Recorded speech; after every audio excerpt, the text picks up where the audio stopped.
হাটহাজারীতে তার চুরির আতঙ্ক, ক্ষতিগ্রস্ত ব্যবসায়ীরা, বাড়ছে কিশোর গ্যাং ও মাদকের ছোবল।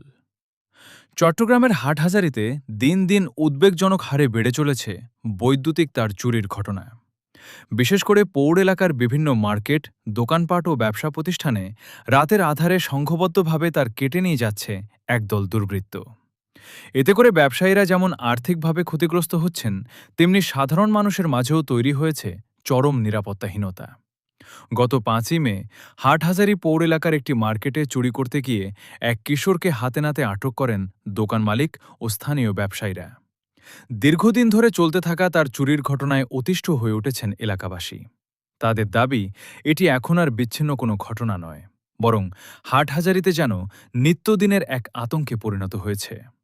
স্থানীয় সূত্রে জানা যায়, চোরচক্র মূলত বৈদ্যুতিক তার চুরি করে তার ভেতরের তামা আলাদা করে বিক্রি করে দেয়। বর্তমানে বাজারে প্রতি কেজি তামা ৫০০ থেকে ৬০০ টাকার মধ্যে বিক্রি হয়। আর এই সহজ আয়ের পথকে কেন্দ্র করেই এক শ্রেণীর কিশোর ও তরুণ জড়িয়ে পড়ছে অপরাধে। ব্যবসায়ীদের অভিযোগ, গত কয়েক মাসে হাটহাজারীর বিভিন্ন মার্কেট থেকে প্রায় ২৫০,০০০ টাকারও বেশি মূল্যের তার চুরি হয়েছে।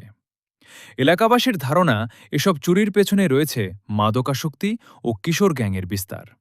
মাদকের টাকা জোগাড় করতেই তারা রাতের আঁধারে এমন ঝুঁকিপূর্ণ অপরাধে জড়িয়ে পড়ছে।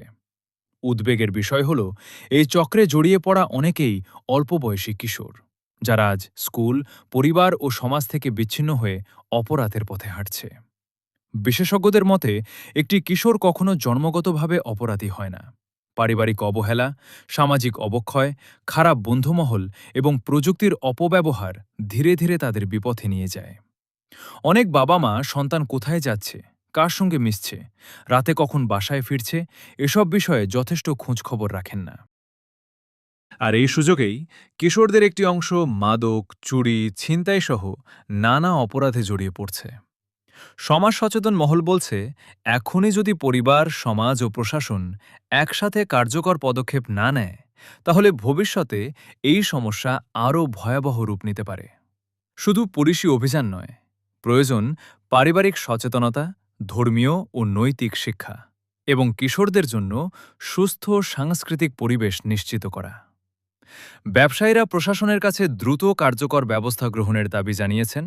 সেই সাথে মার্কেট এলাকায় সিসিটিভি ক্যামেরা স্থাপন, রাতের নিরাপত্তা জোরদার এবং চোরাই তামা কেনাবেচার সঙ্গে জড়িতদের আইনের আওতায় আনার আহ্বান জানিয়েছেন তারা। একটি সমাজ তখনই নিরাপদ থাকে যখন পরিবার থেকে শুরু করে রাষ্ট্র পর্যন্ত সবাই নিজ নিজে দায়িত্ব পালন করে। তাই সন্তানদের ভবিষ্যৎ রক্ষায় অভিভাবকদের আরও সচেতন হওয়া জরুরি। নইলে আজকের এই ছোট ছোট অপরাধ একসময় বড় সামাজিক বিপর্যয়ে রূপ নিতে পারে।